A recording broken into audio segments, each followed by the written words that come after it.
Hello and welcome to your award-winning The Reasons I'm Broke podcast, bringing you the reasons we're broke, ranging from comics, movies, TV, video games, and more. I'm Daniel, and your other host this week, helping with a celebration of this creator of this series, and we know that he's done so many more things outside of the one that we're into, but it is your Emperor PalpaKelli. Welcome back. Thank you. I'm so happy to be back.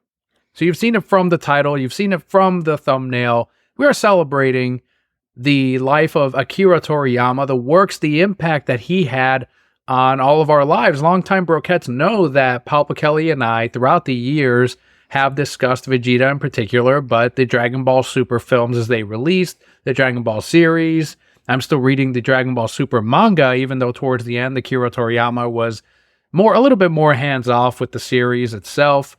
But we had also gone into, at least I'd gone to theaters to see the Dragon Ball Super superhero movie. You saw the Blu-ray, right, when we got that? Yes. Yep, that's when I was able to see it. So before we go into our personal experiences with Dragon Ball, what our first exposure to it even was as kids, I want to give a brief breakdown of Toriyama and his life. He was born on April 5th, 1955, was a renowned Japanese manga artist and character designer, best known for creating the popular series Dr. Slump and Dragon Ball. He also contributed to video games like Dragon Quest, Chrono Trigger, Blue Dragon. Toriyama's influence on manga, notably Dragon Ball, inspired many artists. His achievements included winning the 1981 Shogakukan Manga Award for Dr. Slump. So outside of Dragon Ball, did you recognize his artwork and things like, I know for me it was Dragon Quest, but is his art style one that when you saw, you immediately knew that that was Toriyama? Absolutely. And I don't know that I really made those connections because, and we'll get into our experience, but my experience with anime and manga was very limited. So I don't know that I really put two and two together like, oh yeah, it's the same artist. But I recognize the style for sure, especially when you mentioned Dragon Quest, Chrono Trigger. I remember both of those were so big, and seeing the covers and the artwork. Toriyama's early life involved a passion for drawing, influenced by works like Osamu Tezuko's Astro Boy and early exposure to manga. He initially worked in advertising before entering the manga industry, and Dr. Slump's success led to the creation of Dragon Ball, which is of course now a critically globally known manga and anime series. So Dragon Ball serialization was from 1984 to 1995, and that marked the peak in manga circulation. And his involvement extended to designing characters for video games and also earned them various awards. After Dragon Ball, he worked on various projects, including one-shots, short manga, and collaborations. He then returned to Dragon Ball in the 2010s, involved in creating new films and manga. I think it was Dragon Ball GT as well, that there was periods there where he was lightly involved in the series and then more heavily involved as it went on. The show must go on, right? There was money to be made. There's viewers to satisfy. In his personal life, Toriyama married Yoshimi Kato in 1982, and they had 2 children. He had a penchant for cars, motorcycles, and animals that we know, of course, from the work. Love drawing vehicles in manga. You even have episodes and chapters where Piccolo and Goku are learning how to drive. They're getting their driver's licenses. And the various ships that he created, I'm sure, were also deeply influenced by his love of vehicles. Sadly, Toriyama passed away on March 1st, 2024 at the age of 68, following complications from a brain tumor. His death sparked an outpour of grief, with admirers and fellow creators paying tribute to his legacy. I think even now you still see artwork being shared celebrating Toriyama's Dragon Ball in particular.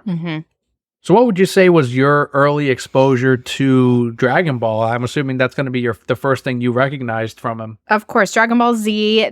I remember watching it at my best friend's house. So background, like I mentioned earlier, I didn't have a lot of exposure to manga or anime. It just wasn't something that was allowed in my house for various reasons. So the only place I was allowed to watch those things were over at my friend's house. So of course, then we watched too much because I was like, I can't watch this at home.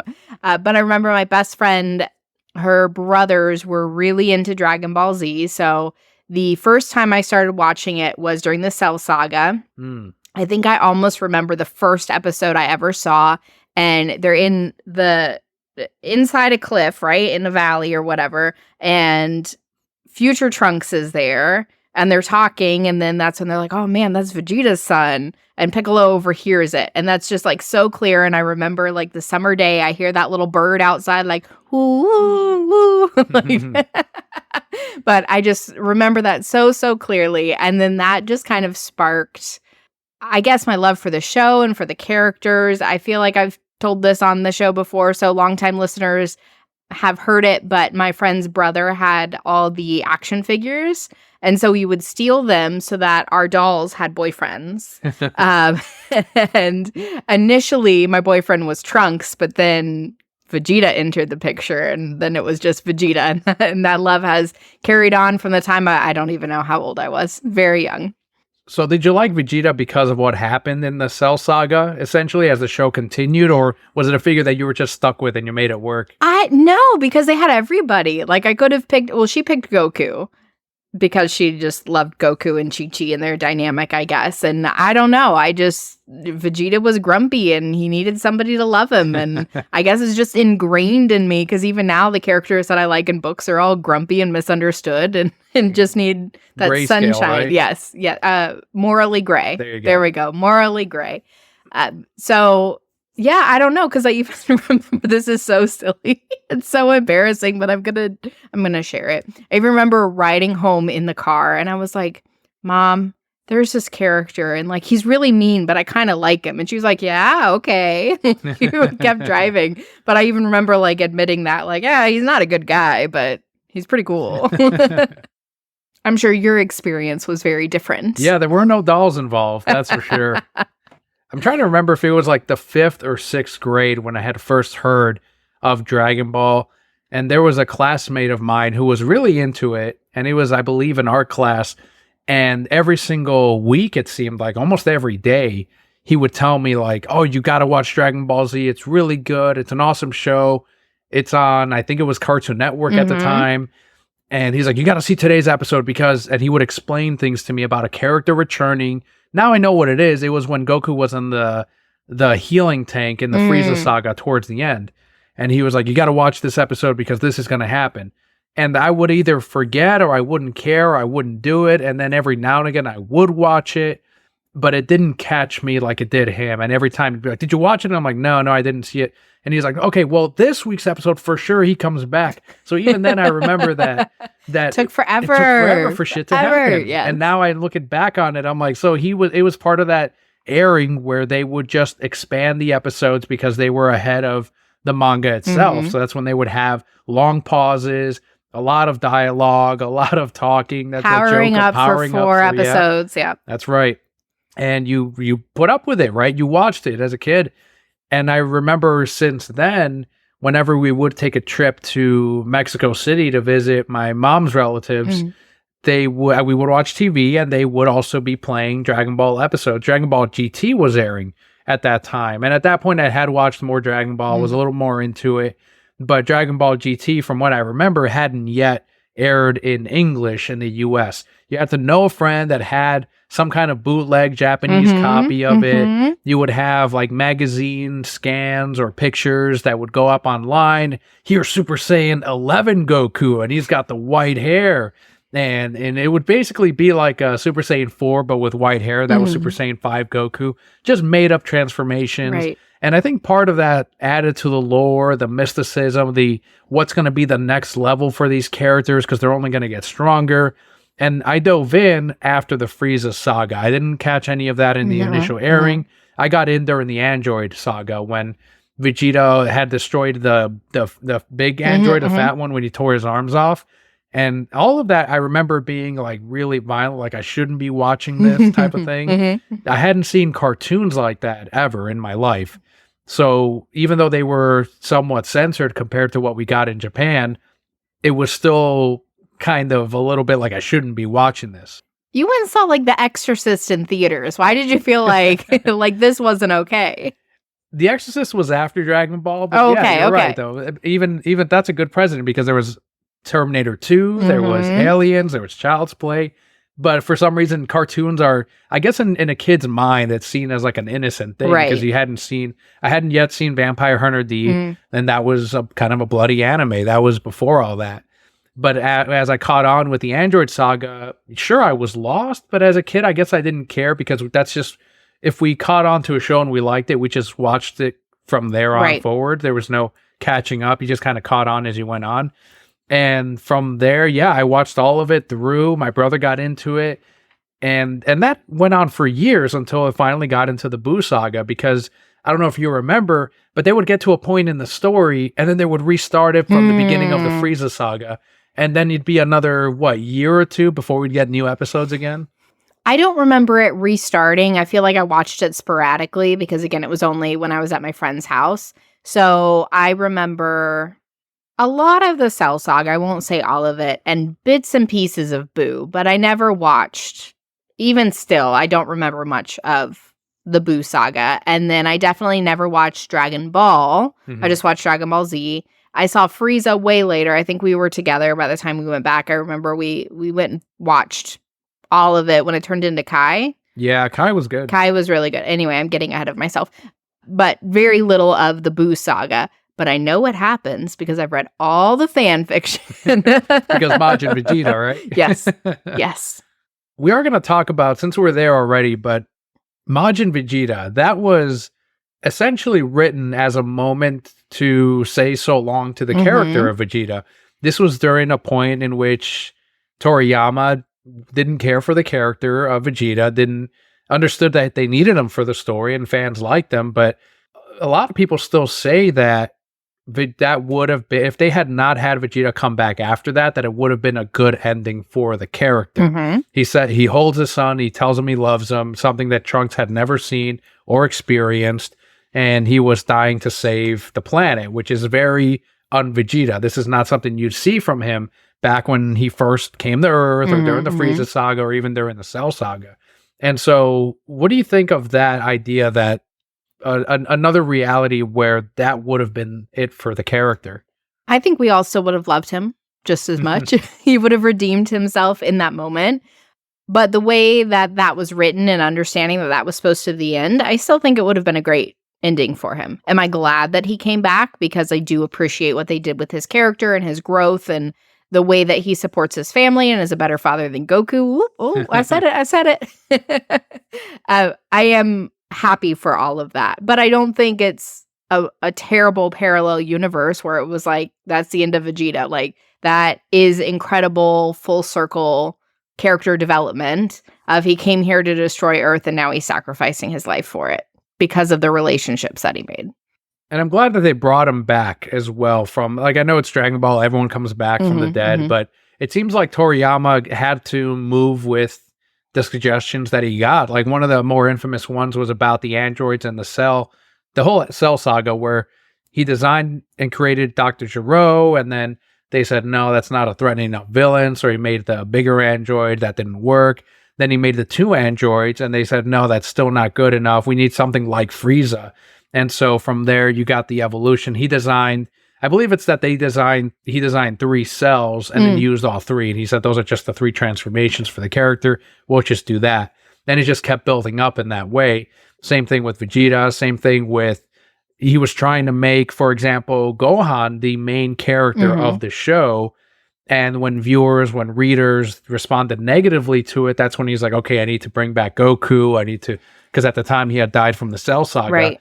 And so there was all these moments where I guess fan and editor feedback forced him to not tell the story he wanted in many ways. Do you think some of that could have contributed to him eventually leaving the series or taking a more backseat approach to it? Because my impression from it is, while he appreciated Dragon Ball, he didn't recognize it as being this massive thing as I think fans do. To him, it's just a thing he created. Yeah, I think that might have contributed to it, having all that outside influence on something, a story he was trying to tell or something that he was trying to do. I'm glad he changed the things that he did, obviously, because it's still such a big success. We're talking about it, right now. Leo, our son, even knows what it is, and he just plays Minecraft all day. He doesn't really watch TV.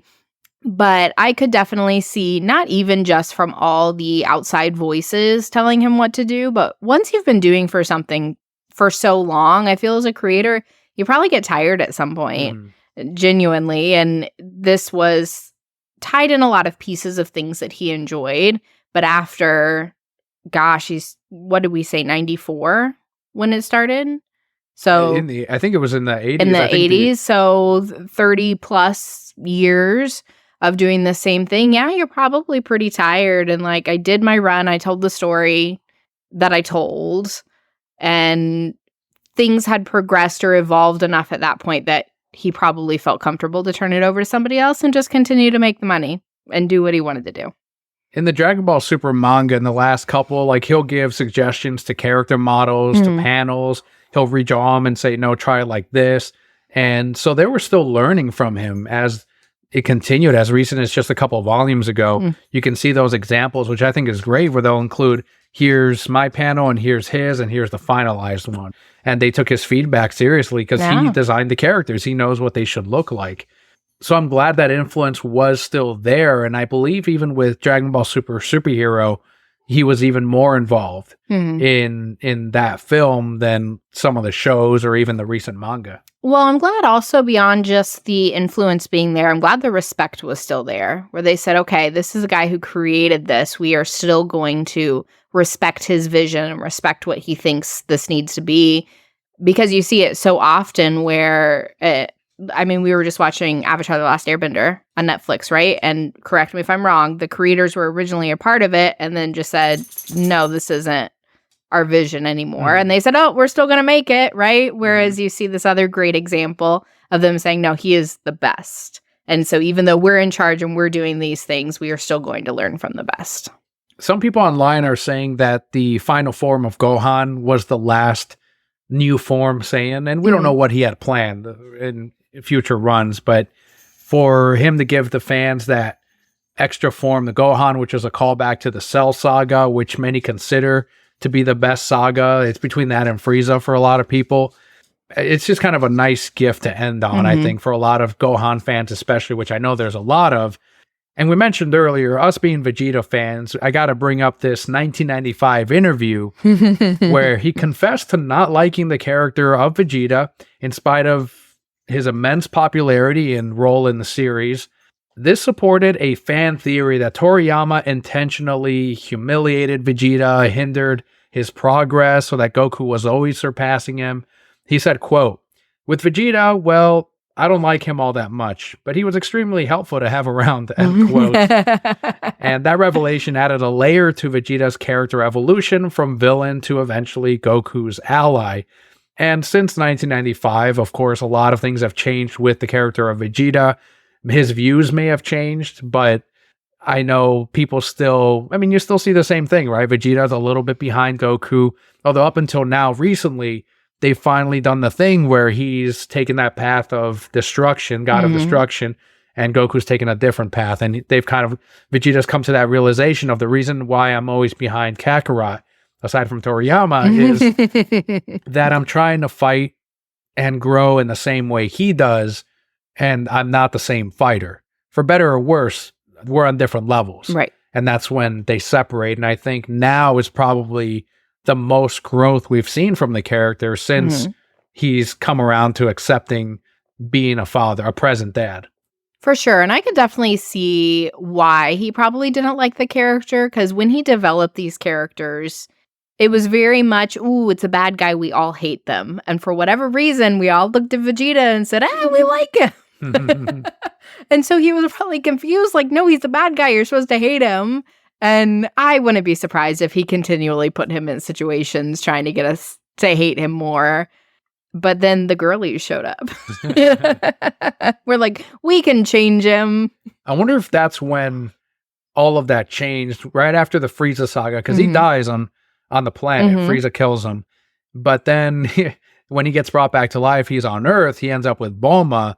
And I know a lot of Yamcha fans were pissed about that. And they say that might have been the change, that it was meant to be Bulma and Yamcha. But with the popularity of Vegeta, he instead said, I guess Bulma and Vegeta can get together. And that's when it'll work into this other story with Trunks and everything else. Listen, Yamcha's lame, so that's fine. And in Dragon Ball, Bulma wanted the Dragon Ball so she could wish for a prince for herself. So there you go. Is that actually what she wishes for? I'm pretty sure. I don't know. I've read it somewhere, so I just canon for me. Fan fiction, yes. yeah. It might not be fan fiction. I actually do think it's real. But one of the nice things also that he gave us is in that last movie, post credits, you see that off screen, Vegeta finally beats Goku in a fight. About time. I'm glad. Right towards the end there, final form of Gohan, Vegeta finally wins. I mean, what more could a fan base ask for? Listen, Vegeta pretty much won at life anyway. He's got great kids. His wife's a bajillionaire, always looking young. Chi-Chi over there nagging Goku all the time. He doesn't want to come home. He wants to stay dead. At least Vegeta has a nice place to come home to.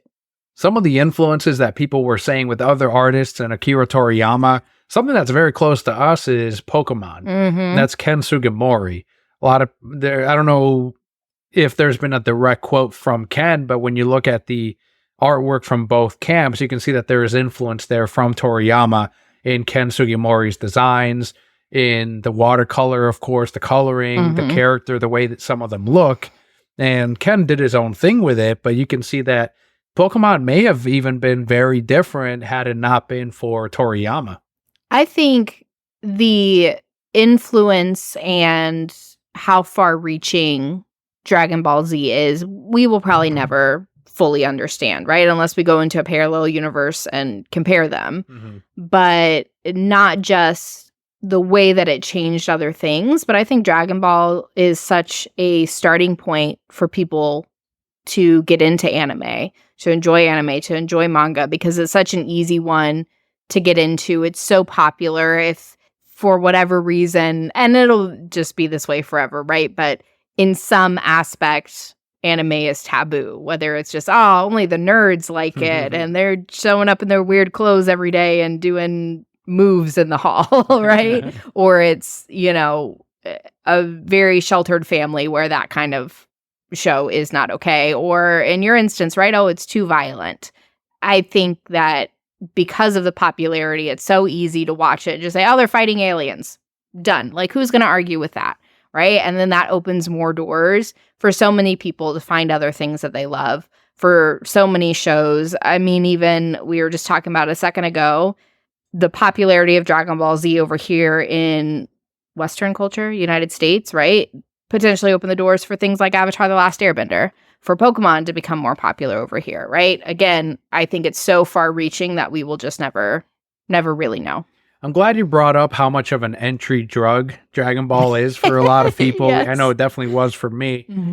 And there was a point in which, as anime got more popular in the US, that there were more stories coming to the country, more manga, that eventually it was almost looked down upon as like, well, there's better manga now. There's better anime now than Dragon Ball. All they do is power up, yell at each other, and then they fight. Cool. And there's another thing, and there's not much.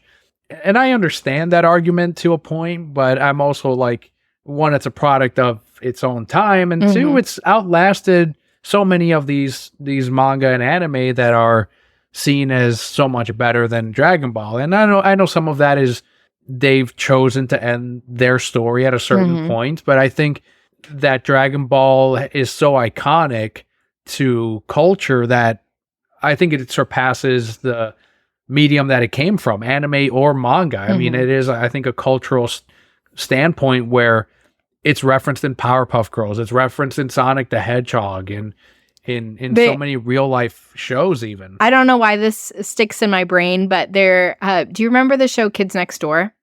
My brother used to watch it. I remember the show. It's referenced in there. There was one episode, and I just walked past the screen and I saw it, where one of the characters is powering up and he turns into Goku and he rips off his shirt because they always dissolved. And I don't know why that sticks in my brain, but yes. Yeah, it was all over the place. Everywhere. The one that blew me away was the Sonic the Hedgehog one until recently. I got the Supersonic thing. Like, it's supposed to be a Super Saiyan.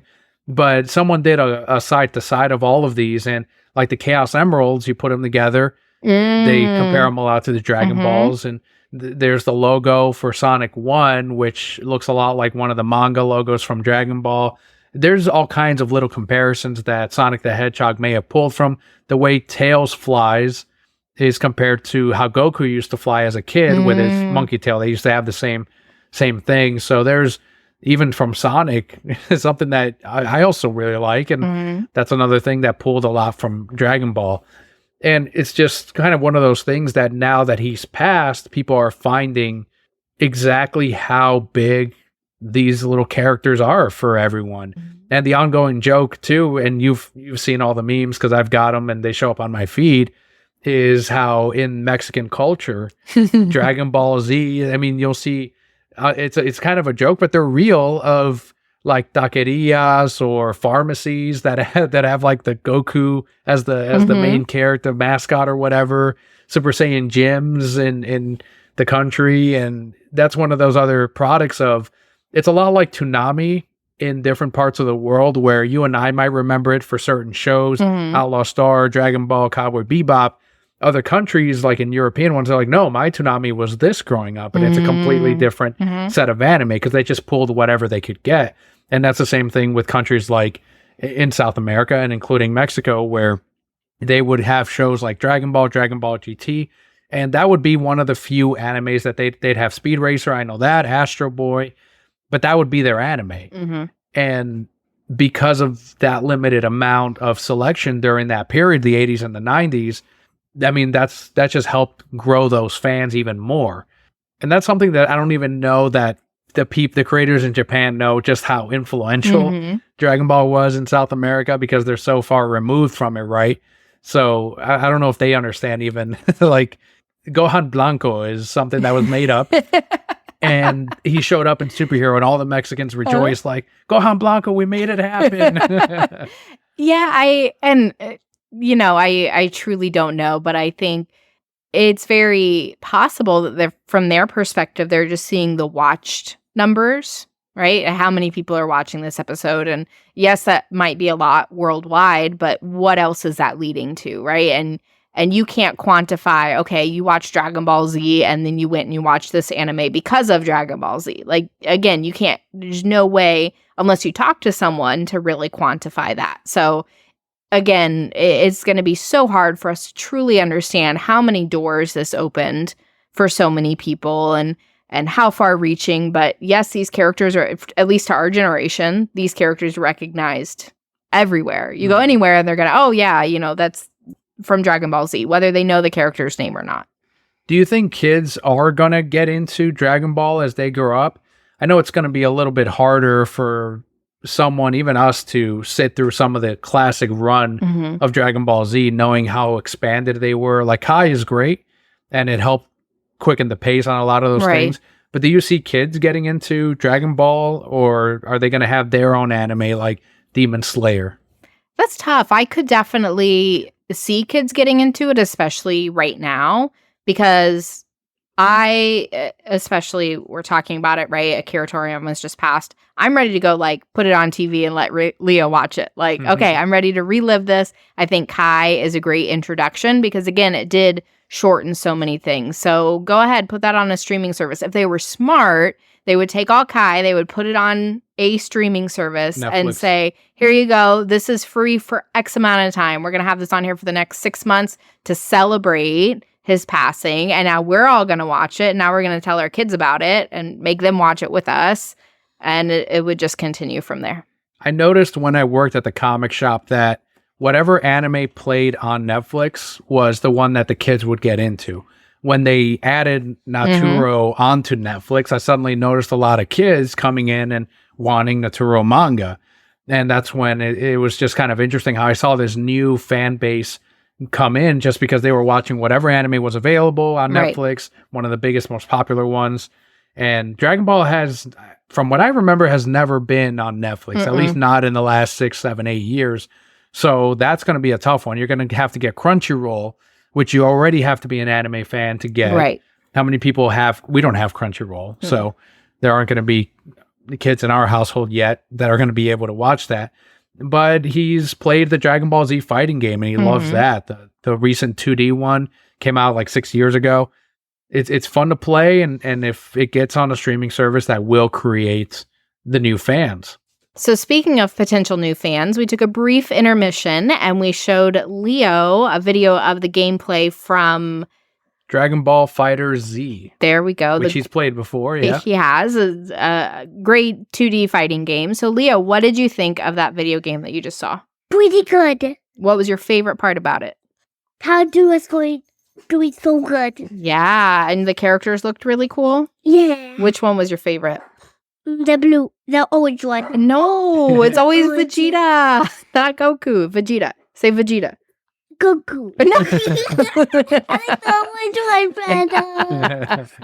All right. We still have time to work with him. But is that something? Do you want to watch that show? It's a cartoon. Yeah, it's a cartoon, Yes, and they cartoon, fight.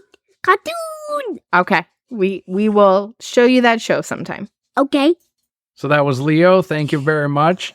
I know we discussed our favorite character, which is Vegeta. Did you have a favorite villain?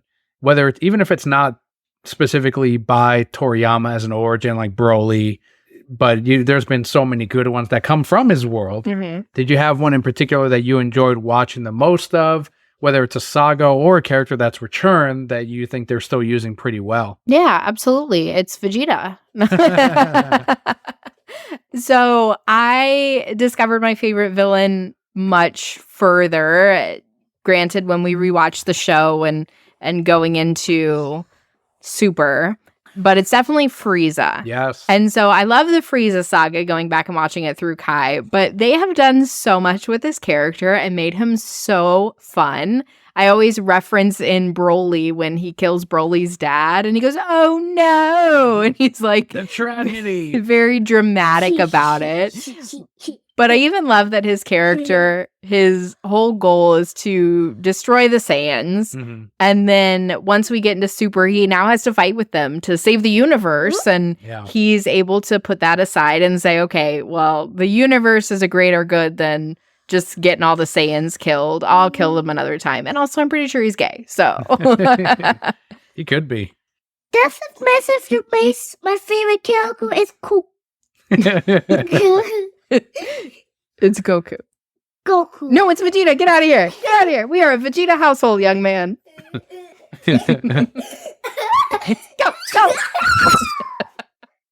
So who was your favorite villain? And has that changed over the years from when you watched it the first time? I think growing up, I didn't have a favorite villain because I wanted to see all of them lose. Mm-hmm.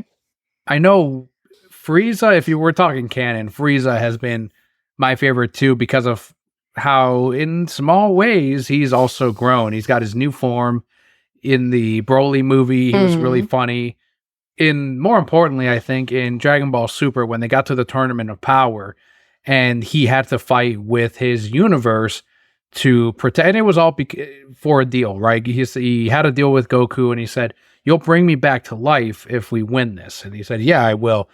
And that moment at the end where they both knew they had to lose, they had to basically be out of the tournament for them to win, I thought was important because if Frieza had not been willing to fight alongside Goku, and not just in the same tournament, but they synchronized their fighting for a brief moment to win. They worked together, and that was the key of their universe winning, and Frieza being able to do that. And the one time we see Goku and Frieza fight as partners, I thought was pretty important and a pretty big growth moment mainly for Frieza, because I feel like Goku would be willing to work with any. I don't think there's a character that this guy dislikes that much that he wouldn't fight alongside. So that was truly incredible. And again, talking about one of those really great full circle moments where we see someone that I think we initially really hated, and to your point, wanted them all to lose in the beginning. And now, years later, we're hoping that they win for the sake of the universe. So that's your canon one. Who else? Because of Dragon Ball Z Abridged, I thought Cell was fucking hilarious. Like, they did something so funny with him, and now we're here. And I think they made that joke, I think, in Abridged, and people have speculated that this is why Cell was this way. But where he's at his perfect form, He's the strongest in the world. He can destroy the Earth. And because he is part Saiyan, he's like, yeah, let's have a tournament to see who's the strongest. It makes sense. Makes a lot of sense. Because first Vegeta has this terrible, he has several bad moments in the Cell Saga, one of which is, yeah, let's see you get to your strongest so I can defeat you that. Yeah, sounds great. And then Cell has the same idea of like, all right, yeah, I'll hold off on destroying the Earth. I'll make a whole little arena and we'll have a proper tournament. And it goes back to Dragon Ball where they used to have the World Martial Arts Tournament there too. Okay, so maybe that wasn't Vegeta's finest moment, but he does redeem himself at some point. And I think for me, one of the things I love most about Vegeta is how he grows, but understanding that he's who he is because of the indoctrination of being Prince of the Saiyans, where his father probably told him, like, no, you fight everybody, and you fight him at your strongest, or at their strongest, because you're not worth shit if you're not beating the best. It's about Saiyan pride. Right. And that was such a frustrating moment as viewers, because we're viewing this as like, no, just destroy this fucking threat that is on Earth. And did not care about his wife and kids dying in that saga. They weren't married yet. Well, you're right. Okay. His baby mama or his baby at that point. I don't think he cared that he got her pregnant or that he had a son. Nah. Which was interesting because you would have figured maybe he just wanted to be the strongest. He just wanted to be Goku. His sperm was the strongest too. He was like, oh, that was a one-night stand and here we are. She found out and he's like, whoop, into space. Did you see the original Broly movie, another villain that's very popular with a lot of people?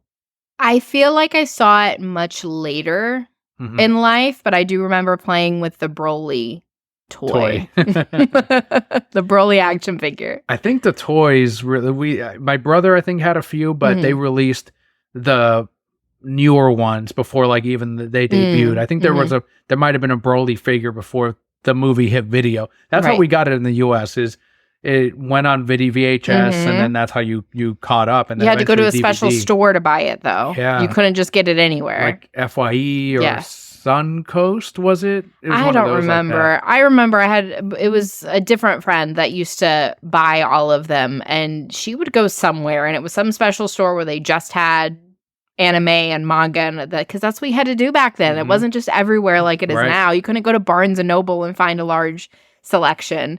And so I would have to go over to their house and again watch it there because they were the only ones who had it. And then you waited like years for the next VHS to come out. I think the idea of Broly back then captured a lot of viewers and popularity because it's the idea of this evil Saiyan, which we've seen before with Goku's brother, but this one that is so strong that it is the legendary Super Saiyan that they talked about, that Goku was not the one meant to be, the one to defeat Frieza. But that all changed when they were babies. Allegedly, that's the legend of this, at least originally. And by him crying, he altered and changed Broly forever to essentially be insane. Fucking Goku ruining the legend. Baby cries put me insane sometimes too, so I get it. And since then, there's been the newer Broly movie where I think it's another one where Akira Toriyama got involved and did something more with the character. And instead made Vegeta the focus of Broly's family's wrath, where it made more sense to King Vegeta's the one who sentenced them to death, just like in the original one. So why make Kakarot Broly's main focus, where because of this child thing where they were babies and they cried? No, instead they got rid of that and they made it so that his family, his father's the one who did all of this to us and to our family, so we're going to kill his descendant, which was Vegeta. I thought that was a smarter, much smarter move, and you got to see them more or less hold their own against Broly until he stopped getting powered up. I do love that they changed things as they continued with the series too, because yes, to your point, it makes more sense. But probably back when they were writing it, they're like, I don't know, just write something. Like he was crying. I don't know. It's fine. Did you like that another character that they've kept now? They didn't kill off Broly. Apparently they feel like they can do more with the character. There's not a lot of depth to the guy, right? They give him very simple. He grew up on training. He had this pet monster on this planet. There's a little bit of heart to him, but I almost feel like they obviously wrote him to be innocent enough to let's not kill him, even though Gogeta was willing to. He was going to kill him right then and there. But where do you go with the character now? I mean, what else can you do? And in the manga, they're training him. They're trying to focus him to not rage out like he does. But what kind of role do you think he could fit with the Z Fighters? I think obviously they kept it around for a reason. I think that it's a smart move to try and train him to not be crazy. But again, I also think by keeping him alive, that's a reflection of how the Saiyans have grown. Because in season 1, the Saiyans would have just, we got to kill him, right? We got to get rid of any threat. And some of Goku's most powerful allies were initially his villains. And so I think keeping him alive, again, is in that same grain of, okay, Piccolo used to be a villain, right? And now he's essentially Gohan's dad. That was one of Toriyama's favorite characters, too, is Piccolo. Well, that's why he made him Gohan's dad. But Vegeta used to be a villain, right? And now he's this ally. Boo used to be a villain, and now he's just running around being a little fat baby. I don't know what he's doing. So Fast and Furious is Dragon Ball Z. Yes. All the villains become they're family. I love it. So I think it's in the same line of that. And I do like, yes, there's not a lot of depth to Broly, but the fact that when he's not in this rage, he is just very innocent. It feels like his childhood was taken from him. So I think if they do anything with him, it's going to be with a lot of heart. And yes, we're training him, but what kind of life can we give him that he hasn't had up to this point? To close out this tribute to Dragon Ball and to Akira Toriyama, there's been a lot of question with fans, especially on what does this mean for the future of Dragon Ball Super or the franchise, the movies. A lot of times, I think it was with Berserker, the manga, when the creator died, they made it clear, like, okay, this is an ending as intended by the creator, but it's not drawn by. And that's where some fans said, okay, the last chapter he did is the last one I'm collecting and reading. And then other fans are like, well, let me read the last ending because it was still plotted by him. Right. With Dragon Ball, he's been in and out of the franchise. If you're Funimation, let's pretend that they're not just there to make $1, that would you continue creating Dragon Ball knowing that we don't have the original creator guiding the series anymore? Or do you think there's enough apprentices under him that they could continue the story in a positive way? I think there definitely is the ability to continue it. Yes, he was helping to guide, but at least we haven't talked about it, or do we know the extent? So I think there are probably seasons where he was there, and what I mean by seasons of life, where he was there very little, and it was run by a team, and then he had the ability to come back in and do a little bit more. But also, I can't imagine a world in which this show continue, or this franchise continuing and continue to make money doesn't still support his family. There's nowhere where his son is now the head of. Right, exactly. So if I were Toriyama, I would still, even though I had such a hand in this and I loved it, with the amount that he was in it, I'm going to trust that he created a team that can continue it, even if the vision changes a little bit from what he did, but that still supports his family. That still takes care of the generations after him and continues the love and opening other doors for other people. And it's one of those things where the creation has it's going to outlive the creator. That's what you want as a creator. You want your thing to outlive you and to continue to go on. If we were to even say worst case scenario, the series just completely nosedives, we lose interest, it goes off the rails, whatever it is. Or even if it were just to end all of a sudden, like they're like, let's just end it here. You always have the option of going back and retelling those stories again. The Akira Toriyama original Dragon Ball you can retell. If you want, you can clean up the original series, do a Kai with Dragon Ball, do it all up, or just redo it from scratch, but follow that guideline of story. This is always going to be something that I think is good for future generations to try to take their own crack at it. If they wanted to, they could go back and just tell the love story of Bulma and Vegeta, and I would be even more invested than I am now. They could do that. And I would be all about it. So there you have it, everyone. We love the series. the creations, when he was there and when he was not there. All of this led to this point, these characters, these stories that we are enjoying up until 2024. This artwork, these games, this manga, all of that has continued to grow, that will continue, that has left a massive impact on anime or manga. Even if you weren't into Dragon Ball, but you enjoy anime or manga, I would say that, sure, you can point back to Astro Boy, Speed Racer, but Dragon Ball, as you mentioned earlier, being a huge reason as to why manga and anime are so popular, at least here in the US, we can speak of, that it is such an anchor anime for a lot of fans. A huge thank you to Toriyama and his family for giving us something that we've grown to love and enjoy and to continue on with. I have the latest manga that I'm reading now that I picked up at my local comic shop because I'm subscribed to the manga and I'm still reading it, and so it continues. So thank you so much to Akira Toriyama, Funimation, Viz Media, and I'm looking forward to more from the world of Dragon Ball that Akira started.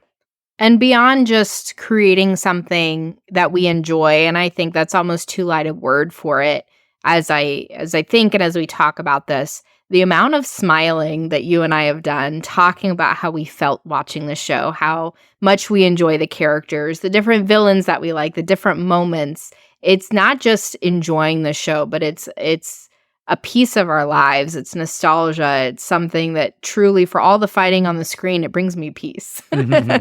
To even take 30 minutes and to watch it and say, oh man, I remember seeing this for the first time. Or I remember how that played out for the first time. Or yes, they're going to power up for this whole episode and I am about it because that used to frustrate the shit out of me. And now it's just a piece of something that was so ingrained and so powerful at that time in my life, where we had no bills and no problems. And we could look back. So yes, our utmost thanks for creating something, like I've said multiple times, bigger than we could ever even know. And to the fans as well, that I've seen the outpour of love and tributes and artwork, all this, the merchandise that they show. Like there's images of, like I showed you, of this grandfather and his granddaughter, and he has this cake made up of Hercule and Pan, is it? And they look just like the characters too. And so even in older generations, like it was that important to them. And I just love seeing the different tributes that all these fans have, the music that they've created in honor of Dragon Ball and his passing. So it's just been an awesome thing to see, and this massive impact. And posts that are unrelated to Dragon Ball, and people will put up. There's this, I guess it's insensitive a little bit, but there was a International Women's March in Mexico City that took place recently, and it was all these crowds of people. And the first comment with the most hearts is, I thought this was about Dragon Ball. Like all the Mexicans are marching in his honor. Like, so you'll see it everywhere. And I, as a fan, I love to see it. So thank you for joining us for this Akira Toriyama tribute. We'll, of course, talk about more Dragon Ball in the future. I've been Daniel, joined by Emperor PalpaKelli and Brocat Core. All will be well.